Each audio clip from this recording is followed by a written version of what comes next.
vivons une période de contingence, d'incertitude. Ouais, la montée en puissance de l'inflation, ainsi que la famine qui s'invite dans des contrées que même les plus fous auront pensé. Nous disons, va ce monde, qu'en serait-il demain? Les choses qu'autrefois que nous croyons certains va paraître ébranlées et même s'écrouler, alors que nous, d'entre nous, sont maintenus artificiellement du vivant par des pilules, des thérapies de toutes sortes.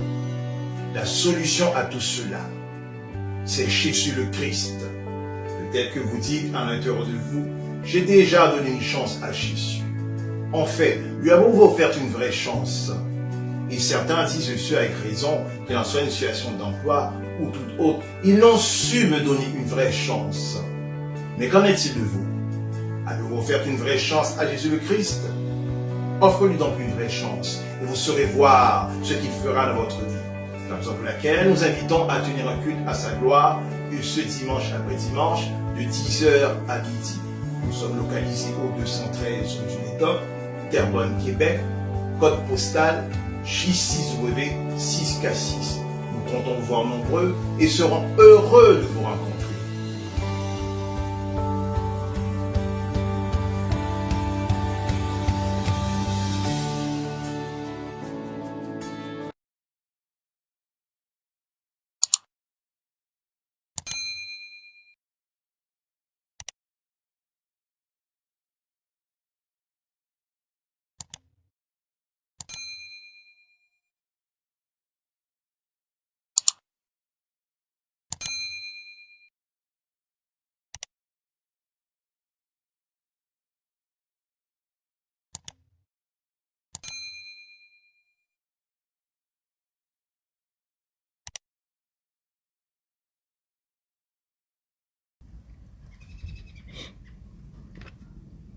Bon matin à tous, une fois de plus, avec une joie combien immense que je vous retrouve encore une fois de plus en ce matin autour de cette table d'enseignement. J'espère que vous portez bien et nous allons encore ce matin nous étendre sur la question, sur ce temps d'enseignement que nous avons pris la semaine précédente et les semaines qui ont précédé concernant comment être rempli du Saint-Esprit. Et nous avons fait valoir que dans les temps que nous sommes, mes frères et sœurs, mes chers amis, nous sommes dans un temps que tout enfant de Dieu, tout serviteur et servante de Dieu doit, dans les temps que nous sommes, s'assurer d'être rempli du Saint-Esprit.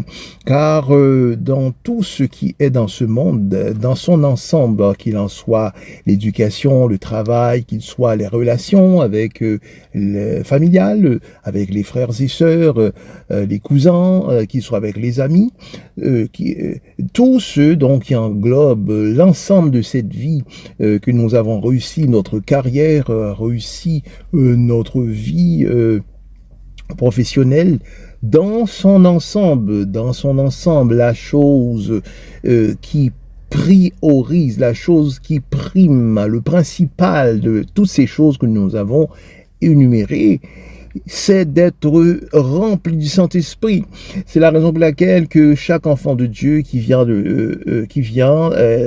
parcourt ce monde, que le Seigneur a donné vie, doit s'assurer de manière impérative d'être rempli du Saint-Esprit. Et c'est seulement ceux qui sont remplis du Saint-Esprit que nous avons tenu à vous faire comprendre dans les temps d'études précédentes. C'est seulement ceux qui sont remplis du Saint-Esprit qui seront sauvés. Eh bien, nous allons dans le sujet, cette question dans laquelle que nous sommes interrogés dans les semaines précédentes. Comment que, en tant qu'enfants de Dieu, pouvons-nous être remplis du Saint-Esprit? Comment pouvons-nous être remplis du Saint-Esprit? Et nous allons, selon Galates 5 au verset 22, donc Galates se trouve sous le Nouveau Testament. Alors, cela se lit comme suit. Mais le fruit de l'Esprit, c'est l'amour, la joie, la paix, la patience, la bonté, la bénignité, la fidélité, la douceur et la tempérance. Eh bien, nous sommes remplis du Saint-Esprit lorsque nous avons la paix. Et la paix, c'est un rapport entre personnes qui ne sont pas en conflit. Et la paix également, c'est un rapport lorsqu'un individu se trouve dans une maîtrise, peut-être pas parfaite, mais il se trouve quand même dans une certaine maîtrise par rapport à une circonstance qui lui est défavorable.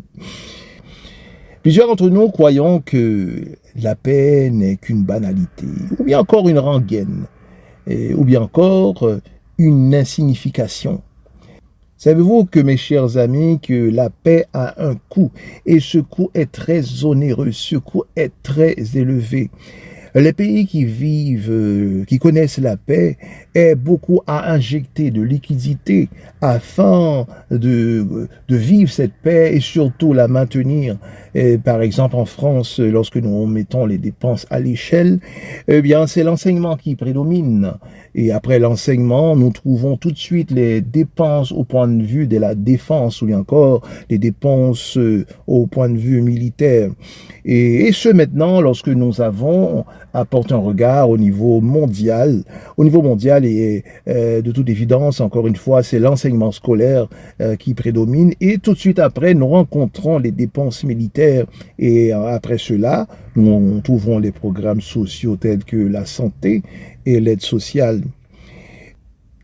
Au niveau des dépenses militaires, nous prenons juste en exemple les boucliers antimissiles, c'est-à-dire lorsque les pays, lorsqu'il y a projection de missiles contre leur nation, leur pays, alors ce que fait le bouclier antimissile, c'est que le bouclier est armé pour envoyer, quant à lui, des projectiles afin de pouvoir détruire ces missiles qui sont en projection de leur contrée. Et ces missiles coûtent des milliards et voire même des centaines de milliards de dollars. Et c'est sans se rappeler, lors du dernier mandat de Donald Trump, il avait fait appel à un bouclier qui avait pour nom le Dôme d'Or, qui était estimé à 175 milliards de dollars. Mais des experts prévoient que les coûts réels peuvent être beaucoup plus élevés. Et nous pouvons également insérer le budget de la police simplement jusqu'ici au Québec, donc qui oscille 430 millions de dollars. Et ces chiffres que nous rapportons, ce sont les chiffres de 2022. Eh bien, le cours de la défense est une affaire du peuple. Ceux qui payent cela, eh bien, c'est nous qui le payons. En 2020, le Qatar était le pays qui dépensait le plus par habitant pour son armée. Et donc, il avait à dépenser environ 3 955 dollars américains pour la protection seulement d'un habitant. Ensuite, nous trouvons Israël. Israël a là maintenant à débourser jusqu'à 2770 dollars, toujours US, pour la protection toujours d'un habitant. C'est la protection par habitant. Après cela, nous trouvons les États-Unis qui, eux, vont dépenser jusqu'à 2405 dollars, toujours US, afin de sécuriser un citoyen. C'est toujours sont des chiffres par habitant. Et ces chiffres, ce sont des chiffres qui sont basés sur les données de l'Institut international de recherche sur la paix de Stockholm. Eh bien, la paix a un coût, et ce coût est très onéreux. Ce coût est très élevé, le coût de la paix. Pour avoir la paix, il faut qu'il y ait des gens qui meurent. Et combien de soldats en sont morts pendant des opérations militaires? Ils sont morts par milliers, même par millions. Combien des familles, jusqu'aujourd'hui, sont inconsolables, qui vivent un deuil prolongé, qui vivent un deuil, aujourd'hui, cela fait 10 ans, ça fait 20 ans, 30 ans, et qui vivent toujours ce deuil parce qu'ils sont déchirés, ils ont été séparés de leurs siens, ils ont été séparés de leurs proches.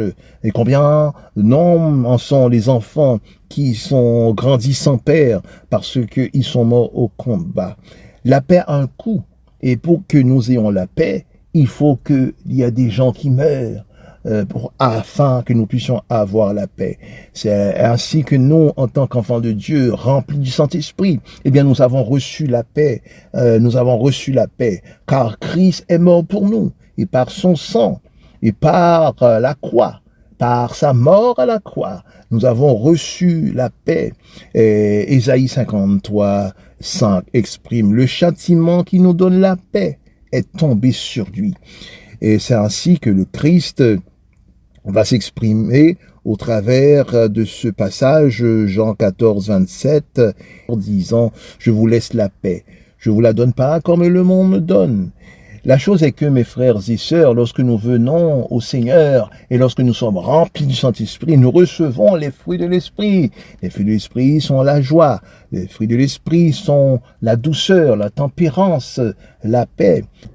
La chose est que, mes frères et sœurs, mes chers amis, vous avez reçu la paix, bien que vous êtes agités suite à cette perte d'emploi, bien également que vous êtes agités alors que votre mari a délaissé la maison, alors que maintenant vous êtes en charge de 3-4 enfants en bas âge. Vous êtes agités également alors que votre enfant est aux soins intensifs. La chose est que, mes frères et sœurs, la chose est que les gens qui n'ont point de paix, les gens qui n'ont pas de paix ne font pas seulement que s'agiter. Ceux qui n'ont pas reçu la paix vont se tourner vers l'alcool. Et les gens qui n'ont pas de paix ne font pas seulement que s'agiter, ils vont se mettre à la drogue, ils vont s'enlever la vie et ils vont se donner le suicide. Et que bien que vous semblez agité, eh bien vous avez reçu la paix de Christ, parce que ceux qui n'ont point de paix, eh bien, ils s'enlèvent la vie, ils se donnent le suicide. Mais vous êtes simplement agités. Et bien que vous êtes agités, vous avez reçu la paix. C'est pourquoi que vous êtes en paix pendant les calamités et que vous pouvez dormir au milieu de vos tempêtes comme le Seigneur a su le faire alors qu'il dormait, alors que la barque était dans une mer en tempête. Les disciples, quant à eux, étaient agités parce qu'ils n'avaient pas encore reçu le Saint-Esprit. Et lorsqu'il reçut maintenant le Saint-Esprit, reçut les fruits de l'Esprit, reçut la joie, la patience, reçut la fidélité, ils étaient maintenant en paix même devant les persécutions. Ils étaient également en paix face à la mort. Et c'est avec raison maintenant Pierre, rempli du Saint-Esprit, au moment de sa mort par crucifixion, il a dit que pour lui c'est un honneur de mourir comme le Seigneur. Toutefois, il les supplia qu'il soit crucifié la tête vers le bas. Et cet épisode de la crucifixion de Pierre, toutefois, n'est pas enregistré dans la Bible, mais toutefois, il s'enregistre dans les apocryphes qui a pour nom les Actes de Pierre. Et le Seigneur dit: je vous donne ma paix, je ne la donne pas comme le monde le donne, que votre cœur ne se trouve point, qu'elle ne s'alarme point.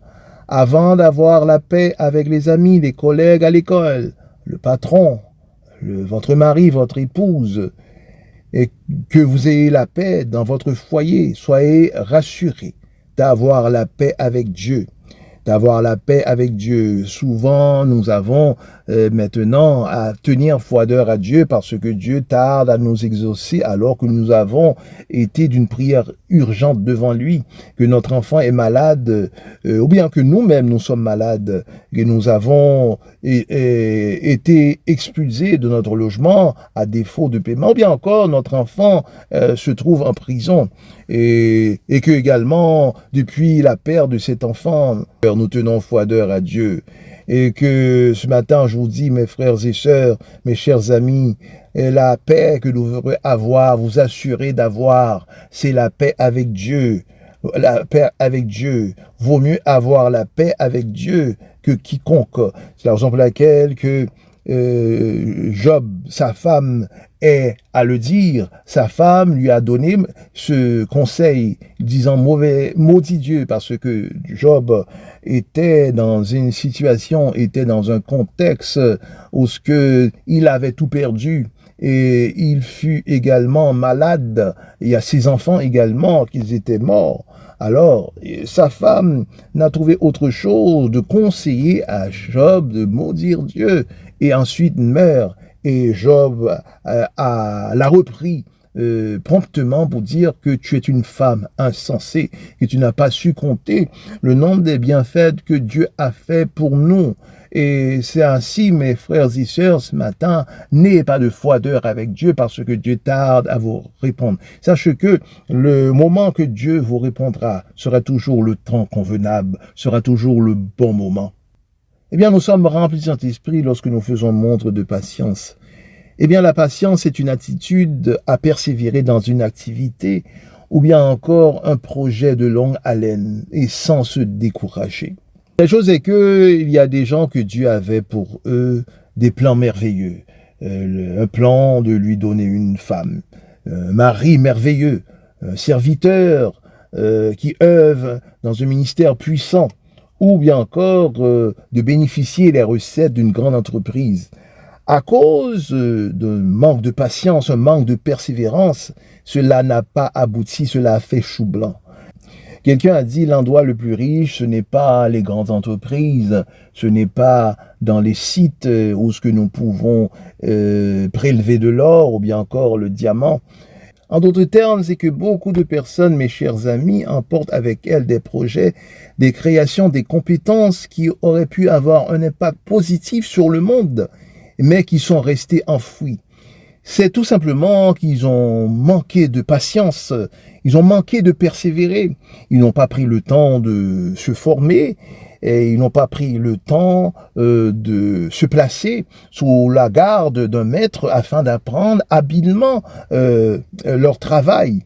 En d'autres termes, il y en a d'autres également qui n'ont pas même pris le soin de seulement commencer. Nous devons faire montre de patience. Eh bien, nous sommes également remplis de Saint-Esprit lorsque nous faisons montre de bonté. La bonté, c'est une qualité morale qui porte à faire le bien, à être bon envers autrui. Il nous faut être bon envers autrui, envers les gens du travail, les gens à l'école et même dans notre famille. La famille et le monde aujourd'hui se déchirent. La raison de ce faire, c'est parce qu'il y a une absence cruelle de bonté, où les gens se plaisent à voir autrui, à voir l'autre souffrir. Souvent, lorsque nous sommes en présence d'un homme qui est bien se vêtir, ou bien encore qui s'exprime dans un langage soutenu, ou bien encore qui montre une forme de gentillesse, eh bien nous disons que c'est quelqu'un de bien. Mais qu'a-t-il fait pour être quelqu'un de bien?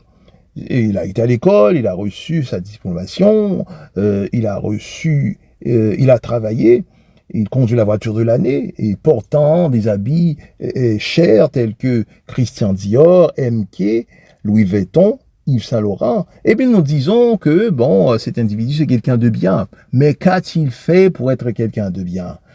Mais qu'a-t-il fait pour être quelqu'un de bien? A-t-il nourri les pauvres? A-t-il aidé quelqu'un dans le besoin? Vous savez, pour être quelqu'un de bien, il nous faut être tourné vers autrui, tourné vers quelqu'un dans le besoin. Lorsque nous sommes remplis de Saint-Esprit, nous faisons montre de bonté. Eh bien, ce que nous faisons, c'est que nous portons un regard autour de nous afin de voir quelqu'un qui est réellement dans le besoin. Ou bien encore, nous disons, Seigneur, conduis-moi vers quelqu'un qui est vraiment dans le besoin. Conduis-moi, Seigneur. Combien d'enfants qui sont orphelins en Haïti, en Afrique, et même ici, dans notre pourtour, dans notre contrée, des enfants qui dorment le ventre vide, qui sont malades et qui meurent par faute de médicaments. Eh bien, ce médicament, quel est son coût? 40 $, 50 $, qui meurent par faute de médicaments.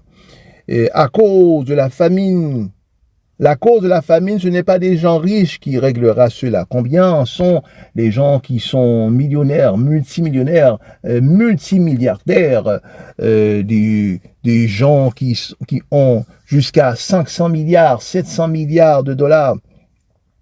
Souvent, nous exprimons, nous disons que la cause de la famine ne peut être réglée seulement que par les gens riches, tels que Elon Musk, dont la valeur, l'héritage s'élève à 423 milliards de dollars. À lui seulement, il peut régler le problème de famine au niveau mondial. La chose est que c'est non. Non simplement parce que ils n'ont pas la vie de Dieu en eux, ils ne sont pas remplis du Saint-Esprit. Et vous dites en vous-même que Mark Zuckerberg ou bien encore Jeff Bezos, seulement s'ils se forment une unité, ils peuvent régler la situation. La réponse est non. Et non, parce qu'ils ne sont pas remplis du Saint-Esprit, ils n'ont pas la vie de Dieu en eux, ils n'ont pas les fruits de l'Esprit, ils n'ont pas reçu la bonté que donne le fruit de l'Esprit. Et il peut arriver parfois, et même souvent, alors que nous faisons le bien, eh bien c'est le mal que nous recevons en retour. Et Galates 6 exprime de la façon suivante, table disant, ne nous lassons pas de faire le bien, car nous moissonnons autant convenable. Si nous ne relâchons pas, ainsi donc, pendant que nous avons l'occasion, pratiquons le bien envers tous, et surtout envers les frères dans la foi. Nous devons faire montre de bonté envers autrui. Nous devons faire montre de bonté envers autrui, bien que nous recevons le mal en retour. La raison pour laquelle nous recevons le mal en retour, mes frères et sœurs, c'est simplement que ce n'est pas la saison de récolter. C'est pour cela que vous recevez le mal en retour. Savez-vous que la mauvaise herbe pousse toujours avant l'herbe verte? La mauvaise herbe poussera toujours avant l'herbe verte. Et quand arrivera la saison pour récolter, eh bien vous récoltez en abondance, même au-delà de ce que même vous avez semé. Vous savez, la meilleure manière d'amener quelqu'un à Christ, ce n'est pas de mettre la Bible sur sa tête, c'est de faire montre de bonté. Alors que cette personne complotait contre nous, nous voulait du mal, et qu'il manifeste une profonde haine contre nous, c'est en faisant montre de bonté.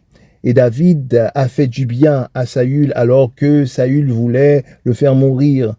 Et Dieu eut à s'écarter de Saül et un mauvais esprit survint sur lui. Et il ne pouvait depuis lors trouver du repos, aucun soulagement. Et c'est David qui alla au palais pour jouer pour lui quelques pièces afin qu'il puisse recouvrir un peu de repos, un peu de paix. Et David, c'est un homme de bien. David est un homme de bien parce que il s'est penché, voyant autrui dans le besoin. Il eut à faire montre de bonté. Il eut à faire montre de bonté. Et vous dites que cet homme, cette femme que vous rencontrez, c'est un homme de bien, c'est une femme de bien. Mais qu'a-t-il fait? Qu'a-t-il fait? Jésus était quelqu'un de bien, car dans sa bonté, il a guéri des malades. Dans sa bonté, il a nourri une grande foule qui comportait des hommes, des femmes et des enfants. Dans sa bonté, Jésus le Christ a ressuscité Lazare. Dans sa bonté, le Christ a été jusqu'à la croix pour nous. Il s'est, la Bible dit, livré pour nous. Donc, quelle bonté qu'il s'est livré pour nous. Nous devons faire montre de bonté, mes frères et sœurs. Quelqu'un qui est rempli du Saint-Esprit manifestera les fruits de l'Esprit, qui sont la joie, la paix, la tempérance, la douceur, la bonté. Eh bien, nous sommes remplis du Saint-Esprit lorsque nous obéissons à Christ et à sa parole. Mes frères et sœurs, l'heure vient de se quitter. Nous serons ensemble la semaine prochaine du volant. D'ici là, veuillez nous faire un like, veuillez partager la vidéo, veuillez également appuyer sur la cloche de notification afin de pouvoir consulter la prochaine capsule. D'ici là, que Dieu puisse bien vous garder. C'est Pasteur Jade qui vous dit à la prochaine. Pour tous ces offenses, sa louange sera toujours dans ma bouche. Je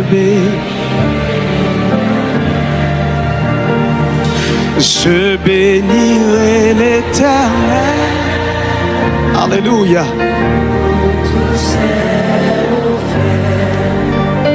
Sa louange sera toujours dans ma bouche. Je bénirai l'Éternel. Qui est-ce qui a passé nom de l'autre comme dit ça? Je bénirai l'Éternel. Même Jacques David. Pour tous ses offenses, sa louange sera toujours dans ma bouche. Je bénirai l'Éternel. Dis ça encore, je bénirai l'Éternel. Pour tous ses offenses. Alléluia. Sa louange toujours dans ma bouche. Criez, oh mon amour.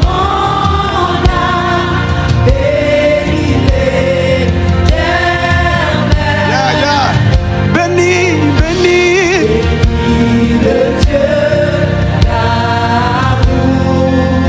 Oh, oh, oh, mon âme, oh, oh, yeah, yeah.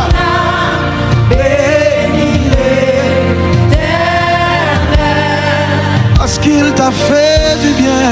Parce qu'il t'a fait du bien. J'exalterai. J'exalterai l'Éternel pour tous ses faits, pour tous ses faits. Sa louange sera toujours dans ma bouche. Oh, j'exalterai l'Éternel, j'exalterai l'Éternel pour tous ses faits. Combien de monde a compté les bienfaits de Dieu dans la vie? Kounia sera toujours dans ma bouche. J'exalterai l'Éternel. Criez, oh mon âme, oh mon âme, bénis l'Éternel. Bénis le Dieu, d'amour. Oh, oh, oh mon âme.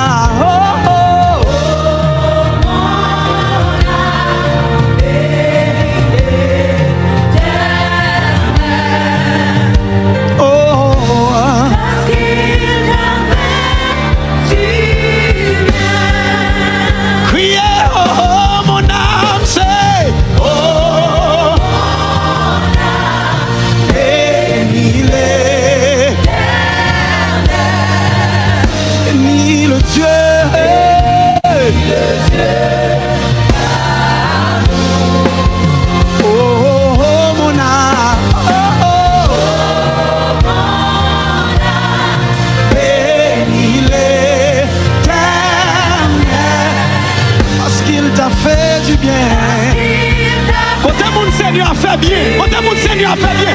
Qu'a pleuvé, mais on crie, oh mon âme, yeah. Yeah. Béni, non béni.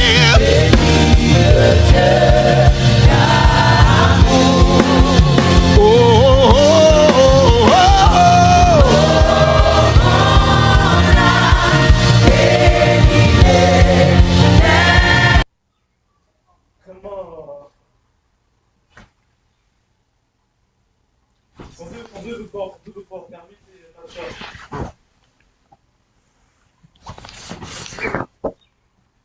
Dans le bar, ouais, dans le cas, la caméra, c'est ça, même si.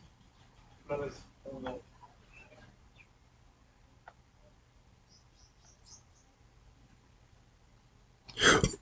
Ah ouais, quand t'es en taille, tu te bloques. Maintenant, ça va avec ces vidéos.